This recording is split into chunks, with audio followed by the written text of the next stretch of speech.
Welcome to the second devlog of my game. In this game, you play as a car, and you can place cards to spawn objects into the world. The art style is very inspired by the Donkey Kong Country games, which I talk about in detail in the first devlog. Today, I'm going to show you how some mechanics I developed, like gears, fixed the problem of my game. I'm also going to be showing off some new enemies and new cards. Let's get started.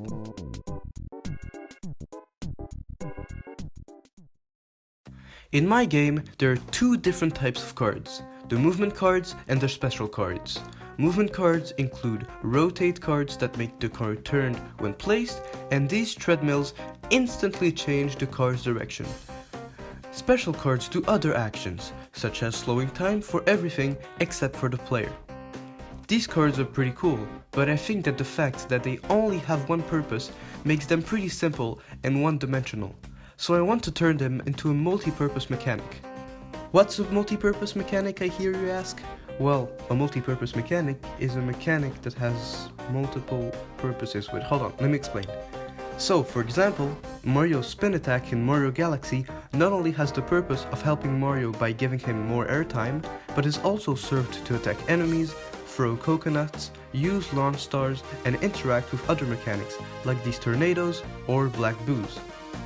In my game, I want the rotation circles to not only affect where the player is going, but to also change the path of enemies or rotate gears, which is the main subject of this video. I think making the cards have multiple purposes would really add more depth to the game, so without further ado, I started programming the gears into the game. My intention was to let us use the rotate right and left cards to make the gears turn along a path.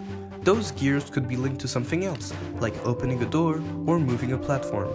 And after multiple tries, I finally got the gear working.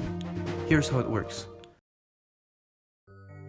There are three types of gears: gray gears, unmovable gears, and blue gears. Let's start with the gray gears. When they are touched with a rotate right circle, they will go to the right, and the same with rotate left circles, except to the left. The more rotated circle it touches, the faster it will go. Its speed is indicated by the circle in the middle. I plan to use this circle as an indication that something can interact with a rotate right or rotate left circle. If it's on an enemy, then you should probably try changing its path, for example. Anyways, like I mentioned before, the gears can be linked to objects like doors, or they can rotate objects themselves. The cool thing is, I can give the gear a set direction from the start, so I can make the gear always turn left and make cool obstacles. You can even adjust or reverse the speed of it with rotation circles to find secrets. Here, for example, you can reverse the gear to go inside of the secret area. Pretty cool. These are the blue gears. They work in a surprisingly simple way.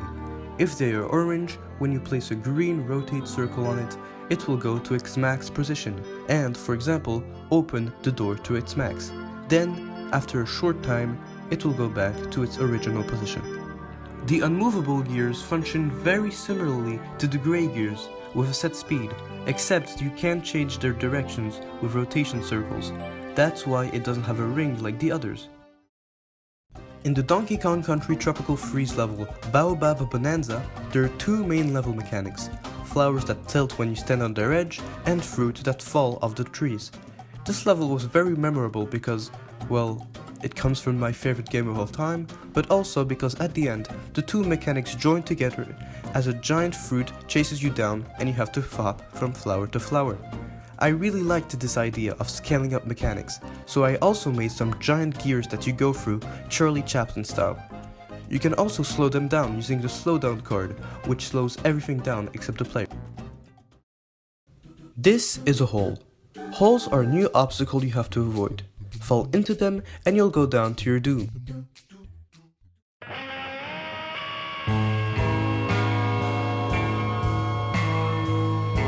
Enemies can also fall into holes, so you can try and lure them into it.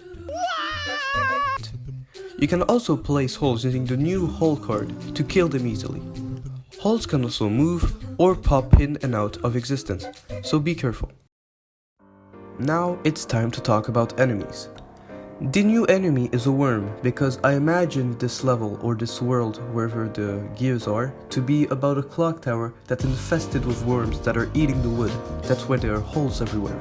So anyways, there are 3 types of worms: white worms, red apple worms, and crazy worms.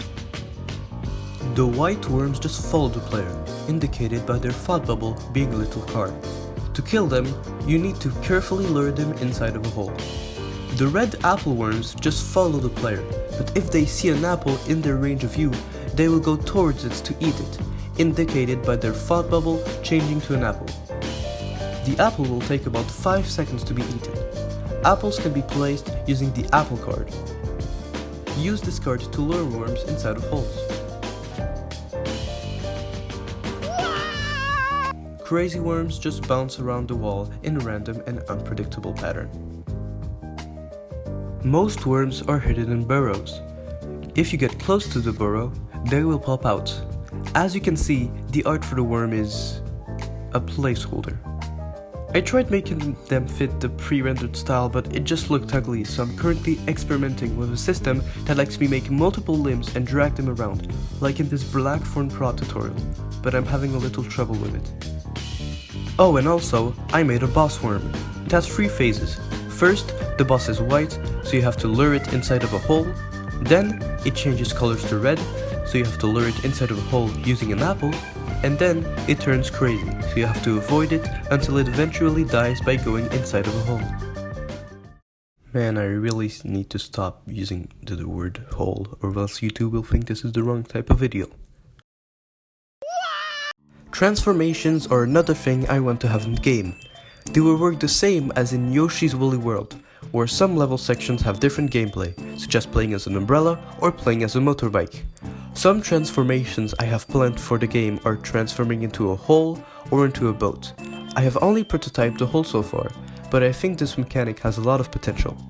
If you have any ideas for more transformations, leave a comment. I read every single one. That's it for this devlog. Multi-purpose mechanics have opened a ton of doors for mechanical depth, so I'm excited to make more things you can interact with using the cards.